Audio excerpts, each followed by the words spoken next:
A mediunidade é um processo biológico, é um processo físico de sensorialidade, de captação de pensamentos e de informações que são extra o indivíduo. Então isso é a mediunidade, é o sujeito ser intermediário de outras ideias e outras inteligências. E assim como nós estamos assim de vigaristas encarnados, nós estamos assim de vigaristas desencarnados, como eu disse no início, atraídos por esse sentimento predominante da Terra e que estão aqui para deturpar, para desviar as pessoas do bom caminho, para desviar as pessoas da verdade e jogarem as pessoas nessa generalidade do mal, generalidade da ignorância, generalidade da exploração, generalidade do entendimento de que sucesso é ter dinheiro, mesmo passando os outros para trás, não importa os meios, o que importa são os fins. Nós temos que então ter a noção e a consciência do que nós estamos fazendo aqui, passando para vocês a terceira revelação. O resto é coisa de espíritos inferiores, espíritos sábios às vezes, mas sábios no sentido de pseudo-sábios, ou no sentido de aplicar a sua sabedoria, o seu intelecto para o mal, e desviam as pessoas disso que está aqui. Então saiam fora de Chico Xavier, de Valdo Franco, são médiuns, todos eles foram médiuns explorados, uns explorados e outros são exploradores do movimento para fazer com que ganhe esse dinheiro, fama e poder. Querem estar frajolas, querem estar mauricinhos ou patricinhas nos píncaros da visão, nos píncaros da glória terrestre, da glória humana, que com isso atrapalham o conhecimento do Espiritismo.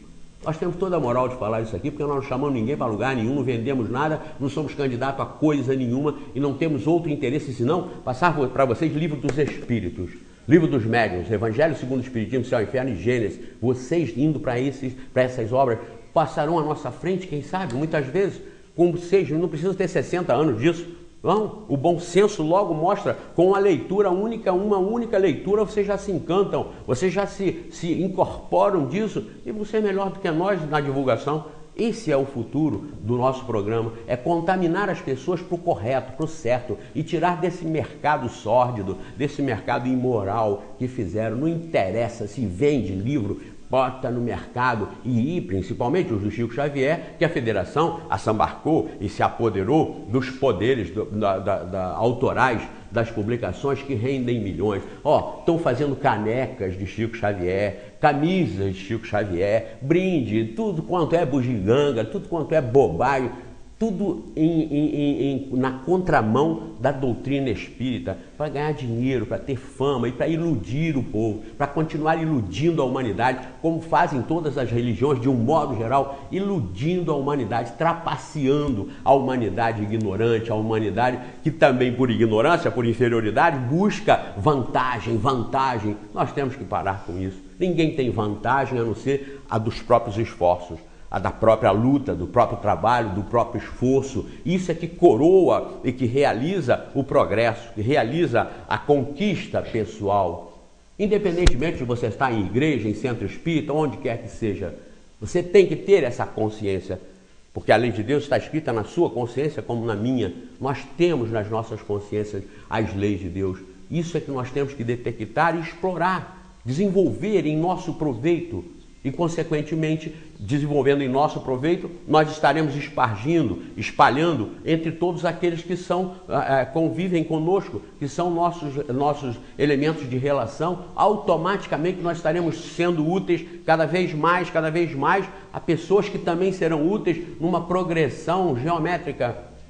E aí nós estaremos cumprindo o nosso papel, cumprindo a nossa parte, tirando esse ranço, tirando esse atavismo dessas religiões dominadoras, prepotentes e arrogantes.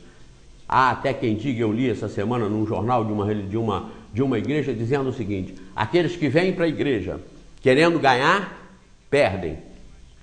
Aqueles que vêm para a igreja sem medo de perder, ganham. Esse sem medo de perder é para o pobre coitado vender a própria casa e levar o dinheiro lá. Ele não tem medo de perder porque disseram isso para ele, e dá todo o dinheiro para o império e a organização e depois ele que se dane. Então, principalmente vocês aí que estão no exterior, que vão nos assistir pelo YouTube, fiquem espertos. Não conheçam o Espiritismo por outra fonte senão Allan Kardec, que é o coordenador, que foi o codificador da terceira revelação de Deus. Vocês nunca viram em época nenhuma essa tal federação que se diz indevidamente espírita brasileira fazer a divulgação de Allan Kardec como está fazendo agora do Chico Xavier para ganhar dinheiro. É filme, é DVD, é CD, são livros, são flâmulas, são canecas, como eu disse, são camisas, são canetas. Ganhar dinheiro, isso não é religião, isso não é doutrina espírita, isso é outra coisa. Tem até um telespectador aí através do YouTube que nos mandou um e-mail falando que a doutrina do Chico Xavier é tão grande, o que veio pelo Chico Xavier, que já se pode dizer que constitui outra doutrina. Aplausos para você. É isso aí, é outra doutrina. Teria que ter um outro nome, por exemplo, chiquismo. Federação Chiquista Brasileira. Eu paro de tocar no assunto aqui. Passo a usar o programa para passar só a doutrina espírita de Allan Kardec. Mudem o nome que aí está tudo bem. Então concordo, o e-mail que foi mandado aqui dizendo que é tão grande o conteúdo que veio pelo Chico Xavier que constitui uma outra, complementa o espiritismo. Não complementa porque contraria. Em pontos doutrinários contraria. Não complementa. Agora, que é outra doutrina, porque os espíritos que ditaram tudo isso, além de não ter condição nem moral nem intelectual para ditar o que ditaram, não fizeram parte da codificação. Nenhum deles fez parte da codificação. É como o caso lá do Rustem. Eu falo para os que estão no movimento espírita, analisem o seguinte: por que Kardec, na mesma época, em 1857, no século XIX, estava codificando a doutrina espírita, e na doutrina espírita tem o Evangelho segundo o Espiritismo? Porque na mesma época, através de uma médium única, separadamente, um cidadão chamado Jean Batista Rustem iria receber o Evangelho, os 4 Evangelhos, para esclarecer o que a codificação já tinha esclarecido. Já está aqui o Evangelho segundo o Espiritismo, porque os 4 Evangelhos, onde lá consta a reencarnação das almas humanas, dos espíritos humanizados, em lesmas que chamou de criptógamos carnudos, consta que Jesus não tinha corpo fluídico. Onde é que isso tem encaixe na codificação? E era contemporânea. Não se pode dizer essa asneira que diz a Federação, que o rustenguismo é a revelação da revelação. Claro que isso não faz sentido. Na mesma época, no mesmo lugar, na França, os espíritos superiores ditando a codificação, a terceira revelação, e um cidadão, de repente, de lado, começa a receber o Evangelho, onde dizia o contrário do que estava dizendo aqui, e nenhum dos espíritos que disseram por ele disse para Kardec. Por quê? Porque para Kardec isso não passava. Isso era passado pelo crivo da razão, pela lógica, pelo bom senso, para entrar na codificação. Aquilo não passaria jamais através de Kardec e não entraria na codificação. Então, observem, isso é uma trama dos espíritos inferiores. Isso é uma trama, como em tudo na vida existem tramas a favor ou contra, isso é uma trama contra o conhecimento espírita, para que a humanidade continue sendo objeto e sendo escravizada pelos espíritos inferiores que se comprazem com isso, que são felizes em atazanar, em perturbar e em criar todos esses problemas para a gente.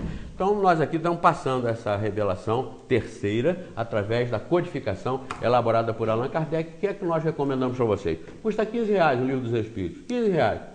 Centro Espírita de onde nós fazemos parte, aqui em Nova Friburgo, Estado do Rio, Brasil, ele dá o livro para quem não pode comprar. Aliás, nós lembramos de novo, o Centro Espírita Friburguense vai doar a todos vocês que nos pedirem através do YouTube de outros países, o Centro Espírita Friburguense vai doar as obras básicas da codificação. Porque, por exemplo, nós temos tido acesso na Noruega, na Dinamarca, nós não temos lá, às vezes as pessoas lá têm dificuldade de acesso. Pois escrevam pelo YouTube mesmo, ou pelo nosso e-mail, mandem um pedido para cá, que o Centro Espírita Friburguense, por intermédio desse programa, vai doar as obras básicas para qualquer parte do planeta onde vocês estejam. E mais, vai doar em português para os brasileiros que lá estejam, vai doar em inglês ou em espanhol, para aqueles que pedirem nessas 2 outras línguas. Então escrevam para cá, os que estão no exterior, porque nós vamos mandar para vocês terem acesso à fonte limpa.